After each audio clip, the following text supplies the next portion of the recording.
मेरा नाम पूनम है। मेरी उम्र 21 साल है और मैं छत्तीसगढ़ में रहती हूँ। मुझे न जाने क्यों ऐसा लग रहा था कि सब नॉर्मल होकर भी नॉर्मल नहीं है, या फिर ये सब कुछ ज़्यादा दिनों के लिए नहीं है। यही सब सोच सोच कर मेरे सिर में बुरी तरीके से दर्द हो रहा था। मुझे ऐसा लग रहा था कि मैं पागल हो जाऊंगी। कभी कभी मुझे लगता था कि मैं पागल औरत हूँ, लेकिन कभी कभी मुझे ऐसा लगता कि मेरा पति पागल आदमी है। मैं डिसाइड नहीं कर पा रही थी कि हम दोनों में से कौन नॉर्मल था और कौन नहीं।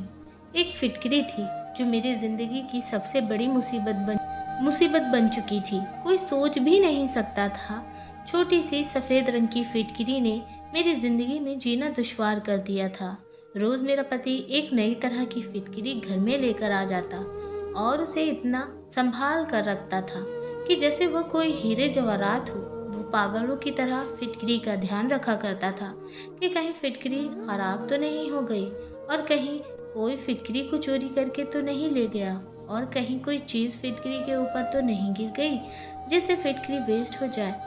वो बार बार अपनी लाई हुई फिटकरी का ख्याल रखा करता था। कभी उसे लॉकर में रखता, तो कभी उसे कबर्ड में रख देता, तो कभी उसे सूटकेस में संभाल कर रख देता था, तो कभी किचन के आटे के डिब्बे में छुपा कर रख देता था।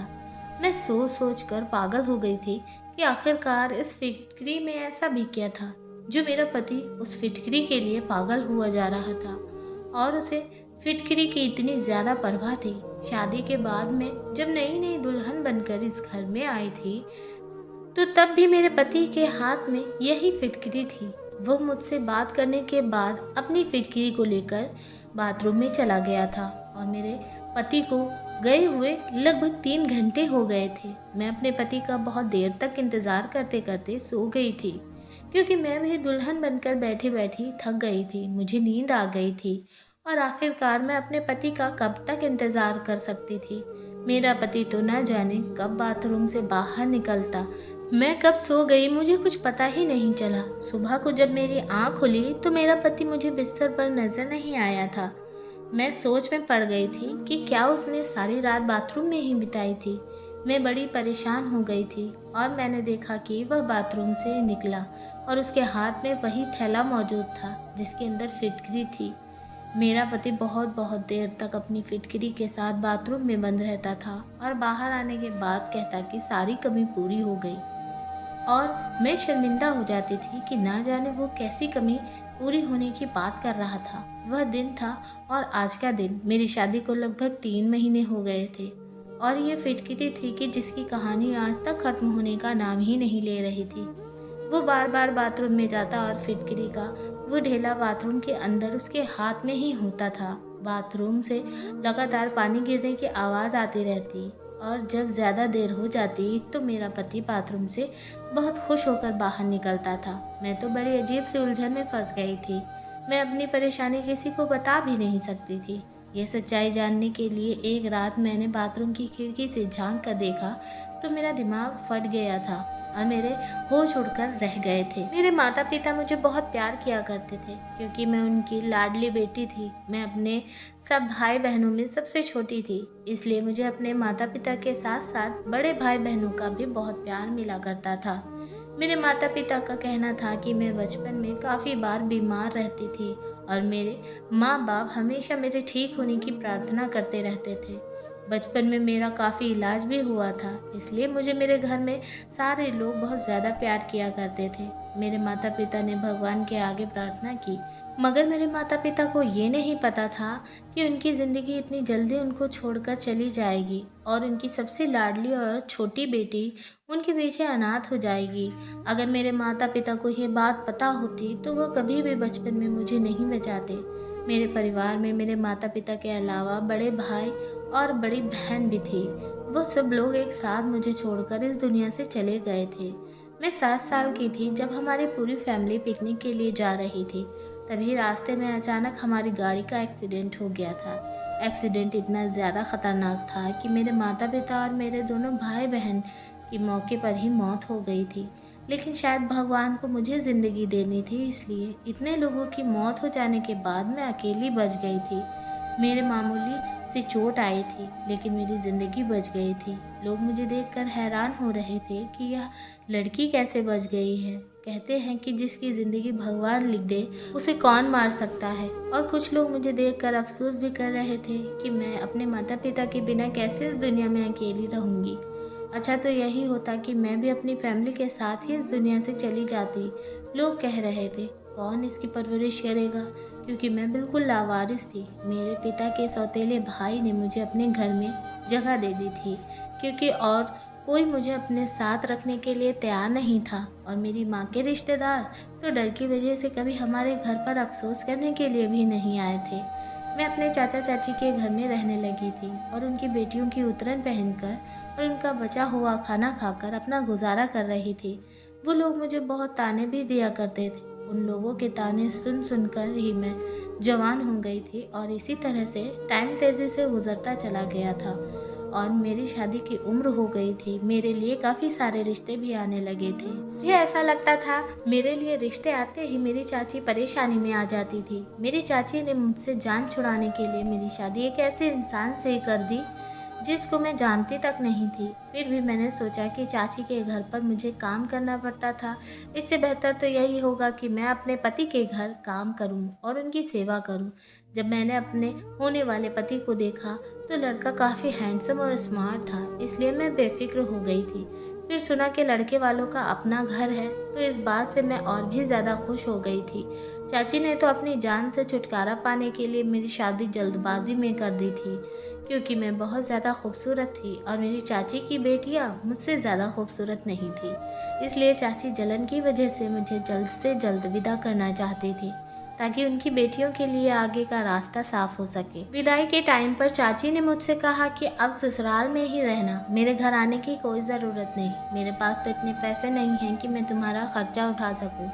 जैसे भी हाल में हो तुम्हें अपने ससुराल में ही रहना है, और अगर अपने ससुराल में तुम्हें कोई परेशानी लगे तो तलाक लेकर मेरे घर पर आने की कोई ज़रूरत नहीं। चाची की इस बात ने मुझे बहुत परेशान कर दिया था। वो इस तरह की बातें न जाने मुझसे क्यों कर रही थी।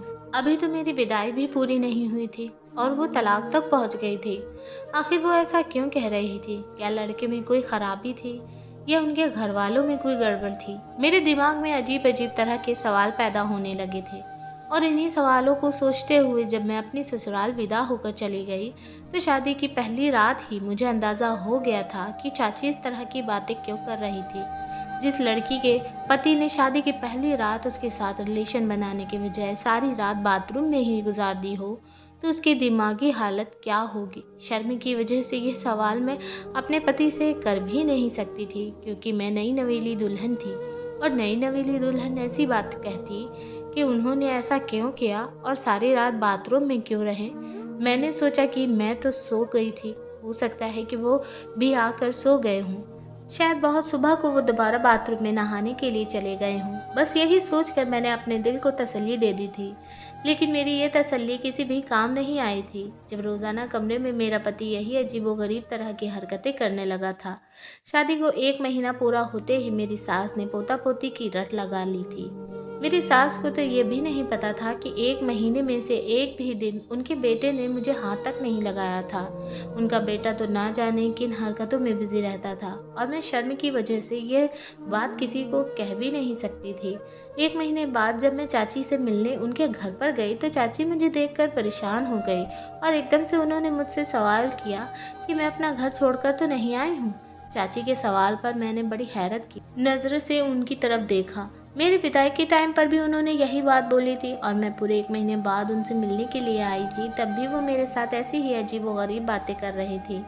मैंने चाची से कहा कि नहीं, मैं तो सिर्फ आपसे मिलने के लिए यहाँ पर आई हूँ। मुझे उनकी बात से बहुत दुख पहुँचा था। मैंने अपना सारा बचपन और लड़कपन इस घर में गुजारा था। मुझे इस घर से बहुत ज़्यादा लगाव था।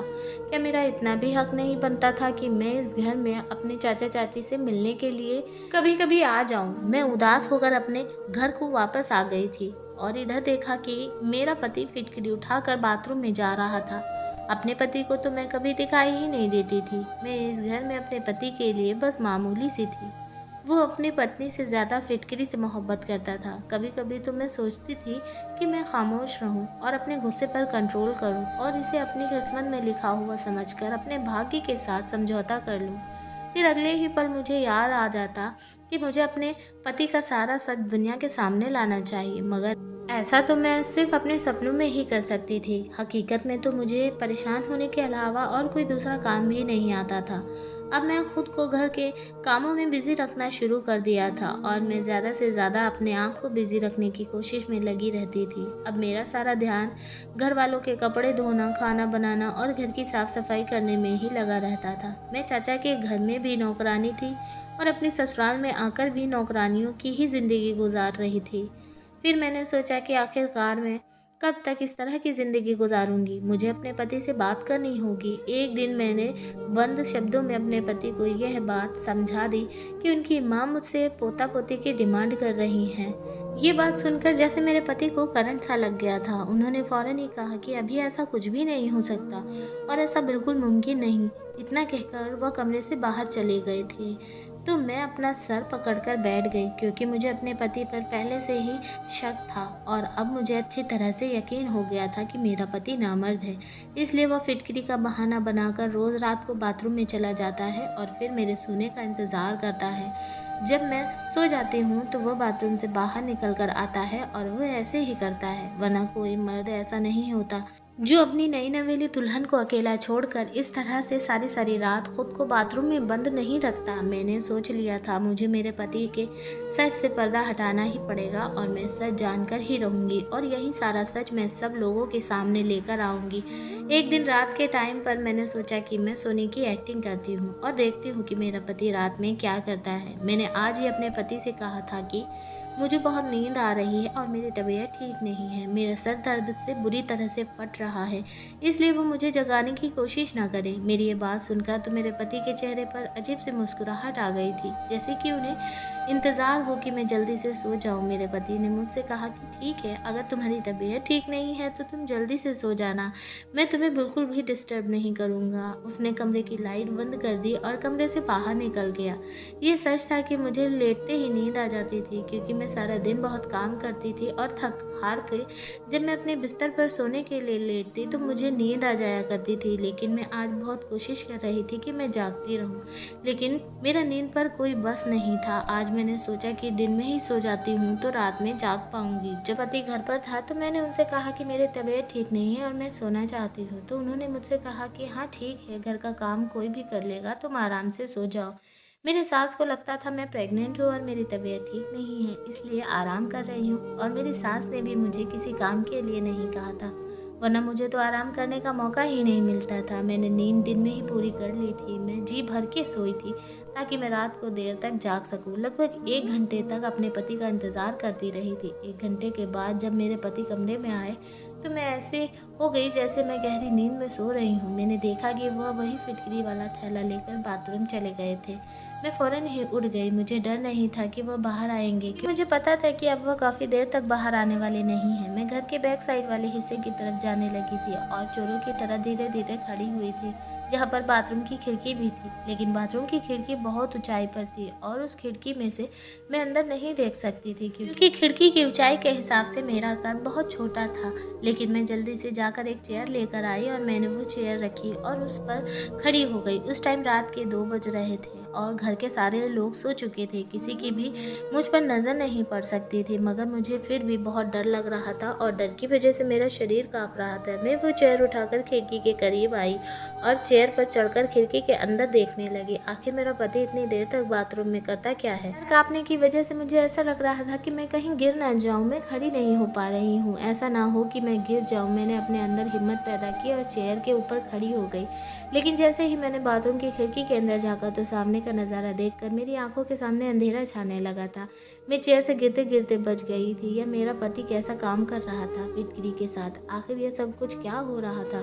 मेरे पति का दिमाग तो ठीक था। मैंने बड़ी मुश्किल से खुद को संभाला था और वापस अपने कमरे में चली आई थी। कमरे में आते ही मेरी आंखों में आंसू आ गए और मैं फूट फूट कर रोने लगी। मुझे अपनी किस्मत पर रोना आ रहा था, क्योंकि आज मेरे पति की असलियत खुलकर मेरी आंखों के सामने आ गई थी। आज तक मेरा पति मेरे करीब क्यों नहीं आया था, अब मुझे अच्छी तरह से समझ आ गई थी। तो वो ये वजह थी जिसकी वजह से मेरा पति मुझसे दूर दूर रहता था। अब मुझे यकीन हो गया था कि मेरी चाची मेरे पति की असलियत जानती थी, इसलिए वो मुझसे इस तरह की बातें किया करती थी। उन्होंने जानबूझकर मुझे इस नर्क में धकेल दिया है, वरना मेरे लिए रिश्तों की कोई कमी नहीं थी। मैं बहुत खूबसूरत थी, जिसकी वजह से लोग मुझे देखते ही पसंद कर लिया करते थे, और चाची को सिर्फ इसी बात का डर था कि कहीं मुझे उनकी बेटियों से ज़्यादा अच्छा रिश्ता न मिल जाए, इसलिए उन्होंने मेरी शादी इस आदमी के साथ करवा दी थी। मैंने सोच लिया था कि मैं कभी भी अपनी चाची को माफ़ नहीं करूँगी। उनको ये सब करने के बाद तो भगवान के सामने जवाब देना ही पड़ेगा। मैं भी जान गई थी कि मेरी सास और मेरे ससुराल के सारे लोग मेरे पति की हरकत के बारे में नहीं जानते थे, क्योंकि मेरे ससुराल के सारे लोग अपनी अपनी लाइफ में काफ़ी बिजी थे। किसी को भी इतनी फुर्सत नहीं थी कि वो किसी की ज़िंदगी में झांक कर देखते कि वो क्या कर रहा है और किस लिए कर रहा है। सिर्फ यही वजह थी जो मेरे पति पर आज तक किसी ने नज़र नहीं रखी थी। बस उनकी शादी करवाना कर्तव्य समझा, और ऐसे इंसान से मेरी शादी करवा दी, मेरी ज़िंदगी बर्बाद कर दी थी। ज़्यादातर पेरेंट्स को ऐसा ही लगता है कि वो अपनी औलाद की शादी करवाने के बाद अपनी सारी जिम्मेदारियों से फ्री हो जाते हैं, बस हर हाल में शादी कर देते हैं, ये बात जाने बिना कि उनका बेटा शादी के लायक भी है या नहीं। बस किसी भी लड़की के पल्ले अपने लड़के को बांधकर उस मासूम लड़की की ज़िंदगी को बर्बाद कर देते हैं, और लड़का अपनी बदनामी होने की वजह से किसी को बताना भी नहीं चाहता। मुझे क्या परेशानी है, मैं नामर्द हूँ और मैं शादी करने के काबिल नहीं हूँ।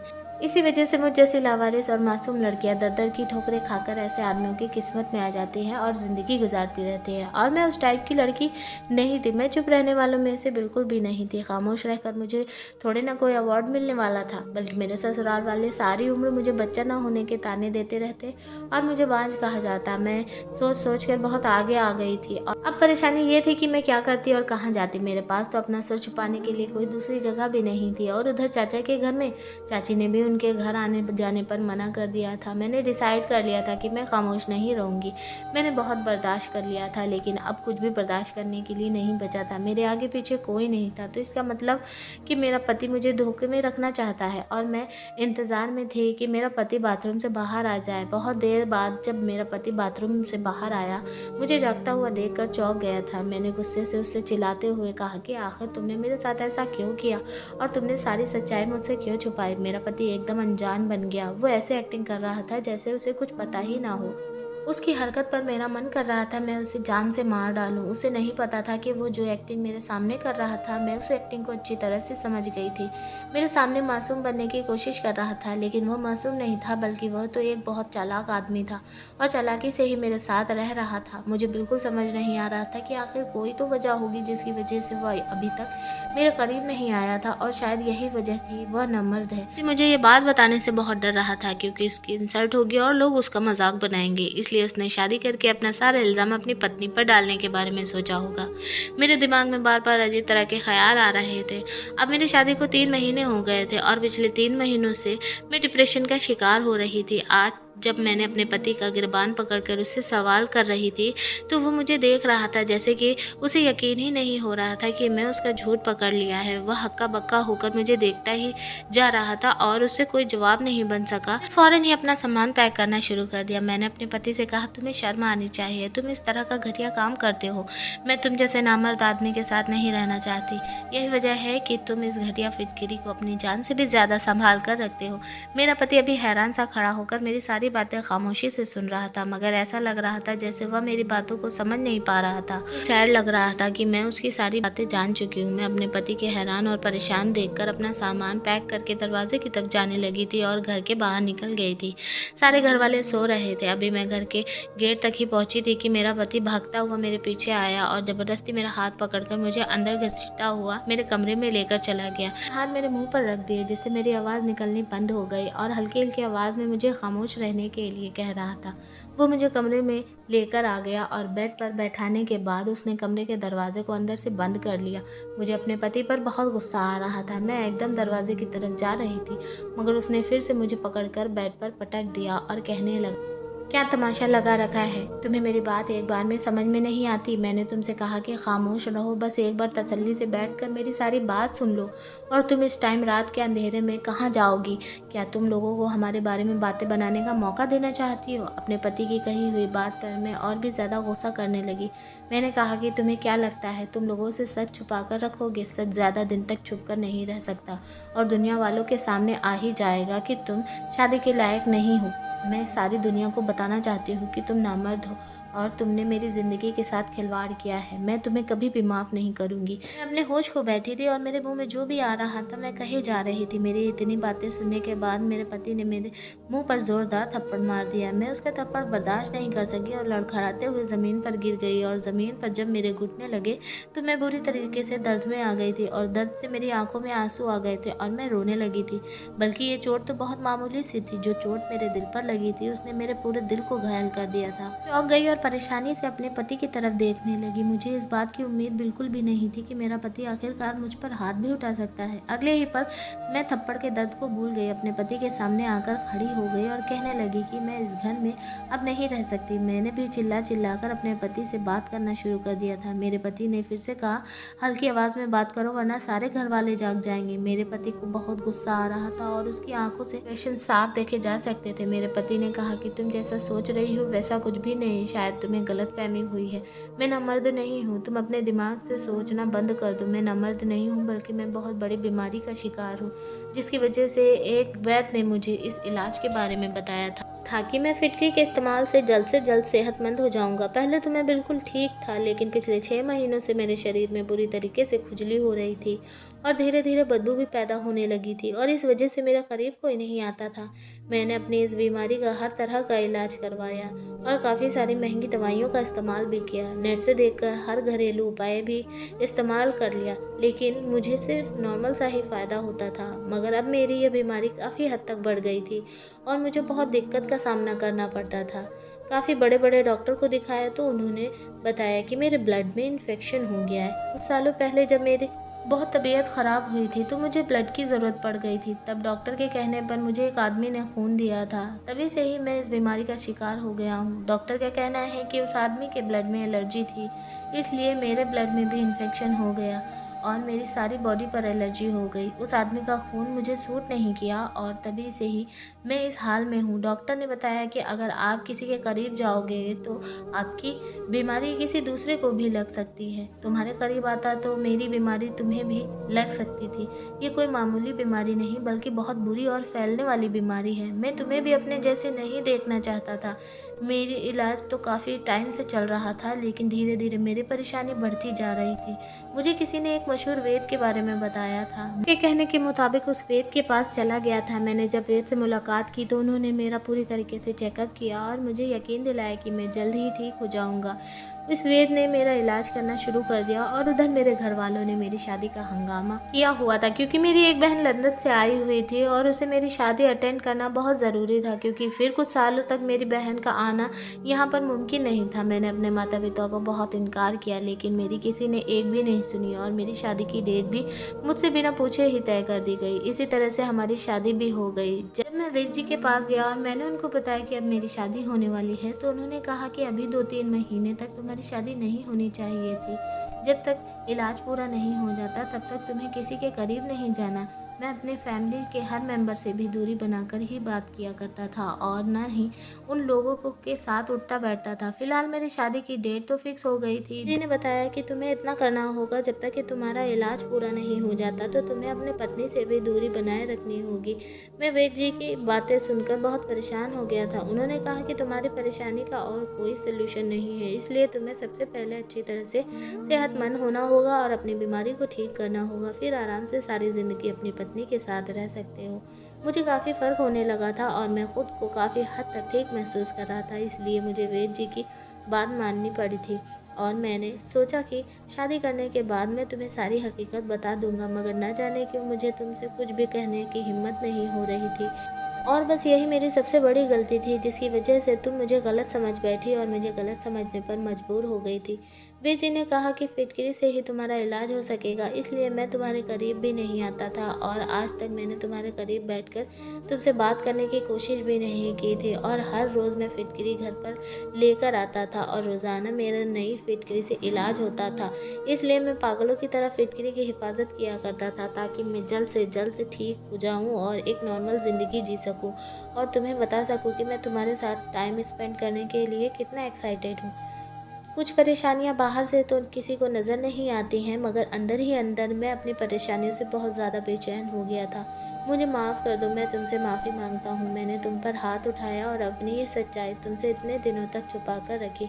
मेरा पति बहुत शर्मिंदा लग रहा था। मुझे अपने पति की बातों पर यकीन आ गया था क्योंकि उनकी आंखों से लगातार आंसू निकल रहे थे और उनके चेहरे से सच्चाई साफ साफ नज़र आ रही थी। मैंने अपने पति से कहा कि आप अगर मुझे इस बारे में पहले ही बता देते तो मैं पिछले 3 महीने से इतना परेशान नहीं होती। मेरे दिमाग में तो तरह तरह की बातें आने लगी थी। मेरे अलावा कोई और भी होता तो शायद आपके बारे में ऐसा ही सोचता और तुम्हारी कुछ हरकतें ऐसी थी जिसकी वजह से मुझे ऐसा लग रहा था कि तुम मुझे धोखा दे रहे हो। और मैं भी अब आपसे माफ़ी मांगती हूँ कि मैंने आपके साथ बहुत बदतमीज़ी की और आपको नहीं समझा। मैंने बहुत शर्मिंदा होकर अपने पति से कहा कि मैं हमेशा आपका साथ दूंगी और जब तक आप पूरी तरीके से ठीक नहीं हो जाते हो मैं आपका पूरा ख्याल रखूंगी। वह दिन और आज का दिन है। मैं और मेरे पति हमेशा एक दूसरे के साथ हैं और भगवान की बहुत बड़ी कृपा है कि धीरे धीरे मेरे पति की बीमारी भी जड़ से ख़त्म हो गई और मेरे पति अब बिल्कुल ठीक हैं और हम पति पत्नी एक दूसरे के साथ बहुत अच्छी ज़िंदगी गुजार रहे हैं। कभी कभी हम अपनी फीलिंग को साइड में रख कर न जाने किन बातों में खो जाते हैं। बहुत सी ऐसी छोटी छोटी गलतफहमियां हैं जो घर को बर्बाद कर देती हैं। हमें अपनी लाइफ पार्टनर को अच्छी तरह से समझने की कोशिश करनी चाहिए, लेकिन हम तो सिर्फ अपने बारे में ही सोचते हैं। हम नहीं जानते कि सामने वाले के दिल का हाल क्या है और वो कैसी परेशानी से जूझ रहा है। अगर हम किसी की परेशानी को समझ सके तो हम उसका साथ देकर उसे कामयाब बना सकते हैं और उसकी परेशानी को जड़ से ख़त्म कर सकते हैं। मैं भगवान से प्रार्थना करती हूँ कि वो हमें सोचने और समझने की हिम्मत दे और ताकत दे और हमें सही फैसला करने की हिम्मत दे। अब मेरे पास एक 3 साल की बेटी भी है। ऐसा लगता है जैसे ज़िंदगी से सारी परेशानियाँ ख़त्म हो गई हैं क्योंकि मेरे पति इतने अच्छे इंसान हैं कि कभी कभी मुझे अपनी किस्मत पर यकीन नहीं आता कि ये वही आदमी है जिस पर मैंने पहले कुछ जाने बिना ही काफ़ी सारे इल्ज़ाम लगाए थे और शक किया था। अब मैं अपने पूरे परिवार के साथ बहुत खुश हूँ। तो दोस्तों, कैसी लगी आपको ये कहानी? अपने सुझाव हमें कमेंट में ज़रूर लिख भेजिएगा। वीडियो को लाइक, चैनल को सब्सक्राइब और पास वाले बेल आइकन को प्रेस करके ऑल ज़रूर कर लीजिएगा ताकि आने वाली हर वीडियो का नोटिफिकेशन आप तक समय से पहुँचे। आपसे रिक्वेस्ट है कि चैनल को ज़रूर सब्सक्राइब कर लिया करिए। हम आपको मिलेंगे एक और ऐसी ही बेहतरीन वीडियो में। तब तक के लिए धन्यवाद। आपका दिन शुभ हो।